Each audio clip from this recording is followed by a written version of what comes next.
I emphasize I want to look at a budget of a film, and I want to know what the box office takes in. That's important. Most films, depending on who's making them, Marvel Studios makes money on their films because they're going after this type of person. If you're going to be artsy film, who's going to star in it? That's part of your budget, the paying of the actors and that. But in my day, it was, 16 millimeter student film. I could rent the camera and sound equipment. I had a lot of my own lighting. You went out and got low tote lights, 1,000 watts, yeah. What really cost you on those things was not the tote light itself, was $150, but the $15 tube, yeah, big difference today.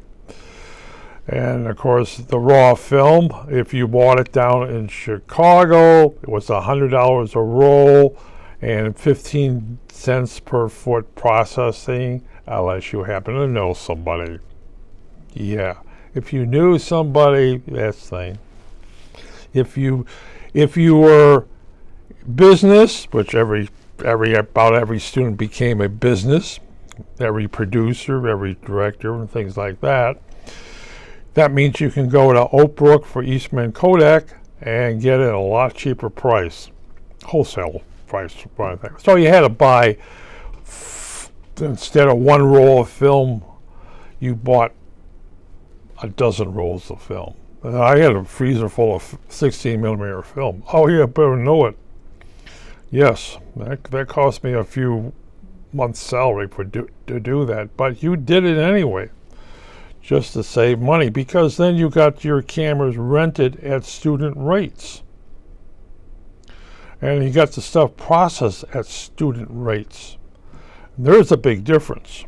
Even though many times being a cameraman, I would have a camera and I shot for some producers as a student, even though they paid me as a student. Hey, I make more money shooting for you than I make my regular job. Yes, but this is, you're going to shoot here, you can do sound there.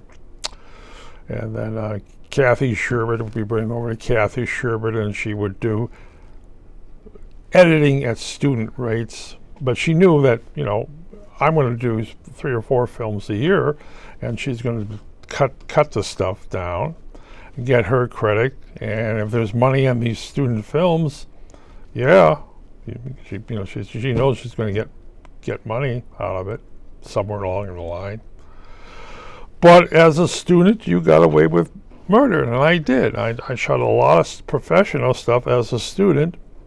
They would put up the money for the camera equipment, put up the money for the film, they put up the money for processing, and then I would take them and says, well, yeah, my editor is Kathy Sherbert, and bring it over to her house, her business, and yeah. And you want to add sound on it? Well, I got somebody over here, professional sound, and yes. And yeah, so I get paid professionally. I make sure I get the stuff done professionally. That stuff, and then it goes to a professional editor, and everybody makes a few dollars off the, say, commercials, which was basically what everything was, 16 millimeter commercials, or even some films. Now, why I say budgeting, I had a bunch of people I worked with who decided that they wanted to make a movie. Okay, how long do you want your movie? 90 minutes? Wow, that's, let's see, 8 rolls of film? Okay. Now, this is professional, isn't it? Okay. Big difference between student and professional. But I got to remember, if you're going to go commercial on this stuff, you have to have a. So I quoted them a price, $100 a roll, 15 cents for processing. Right. That thing, 15 cents a foot, we're going to run to about $60 for processing. Then you need a work print. You definitely need a work print. And all this will have sound on the thing. So yeah, that's extra this, extra that. Is there? And then everything have to tell me you have to have numbers on the side for the all the stuff for this processing. So you got numbers of the original, you got sound from the original. If you're making it with sound, that's also special equipment too that come along. And I would think so you can easily make this film for $1,000 a minute. What? Yeah, I should be able to do it about $1,000. That's basically what a commercial is. Well, I'm a big difference. I mean, you're going to have to do is you have to bring in a director. You're going to have to bring in costumes. You're going to have to go. You go over to New York Costume Company and get the stuff fitted from them. You go over there and you get your makeup supplies, and they can provide you with professional makeup. One or two other people, because you need to make up a person for film because it requires it. It's like making up a person for TV. There's requirements for that thing, and your makeup, and your costumes all have to match the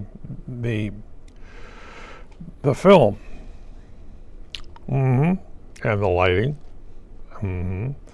Yes, that's what we're taught. We're taught lighting. We're taught sound. We're taught this. We're taught that. And everything else, I'm quite sure you're going to be hanging over the editor, that thing. But of course, the editor's not going to like that. But you have to be. You're going to be the producers, guys. You're going to be putting up the money. I'm going to put up my talent. I can do camera. I can do sound. I can do lighting. I can do costumes. I can do makeup. Oh yeah, so I'm pretty well trained. And Columbia College gives you a good training thing. And you definitely your classes, all that. Then besides regular work, it's like props, prop placement. What do you mean? Well, if you're driving a car, you better make sure it's a nice shiny car, and from this dealership. Now, and of course. I know somebody who owns a dealership. They'd be glad to put up the cars for that thing. Somebody else would want to put prop that thing. That's the prop placement. The prop placement people are what helps pay for your film and your production. Will you be making money off of this? Most likely not. Well, why not? Well, I haven't even seen the script for this, have I? Okay. I haven't really given you a cost on this. Tell me, what kind of film you want to make? Is it going to be a comedy? Is it going to be a mystery? Murder? Space creatures? Guys with axes? What kind of movies are you going to make? And do you happen to have possibly the talent that you want to have this? Well, we know these girls. It's a sister act. Hocus pocus. And what will they be doing? Oh, that should be interesting. Did you happen to tell them what they could possibly use? Oh, they're going to be in movies. That's good. Okay. Maybe I should photograph them ahead of time. I did. We set up a photo session, the 3 girls I photograph, and then I kind of said this. Do you know what type of film you're getting into? No. Oh, they say it's a mystery film. Oh, yes. Did you sign anything ahead of time? No. Oh, you want to see what a photo release form looks like? I have this big form for them. A lot of small letters and that thing. What you do is you sign this, you sign that. You don't know what kind of film they want to make? Mm-hmm. Ever work at Playboy Club? No? Okay. Ever been up to Cheetah 2 and Half Day? Because I know the manager of Cheetah 2 at Half Day. Ever been up to that place up there? It's a club? They said, no. Well, they're not known up there at Cheetah 2 for their selection of costumes. Actually, they're known up there for not wearing costumes. And the girl's eyes light up. What do you mean? Well, you see, my fellow friends at work want you to do your birthday suit display. I don't even think they have the male actors do this yet. And they're rather horrified. What kind of guys are they? I don't know. I bet they all have Playboy and Hustler. Which I don't have, Playboy and Hustler. They got really red in their hair. We don't do things like that. I says, yeah, well, I don't at that time, I don't photograph that either. I don't do flesh. Hey, it's your friends. Their wives are your friends. I don't know their wives. I know these guys. Yeah, a bunch of dirty old men. Yeah, they're all Playboy and Hustler type of people. Yeah, that's right. That's what they want to do. But, of course, and I tell the guys exactly how it's going to cost for film and processing. Is basically $500 a roll for 12 minutes, and you're going to have 10 rolls. That's $5,000. You guys got to put up $5,000?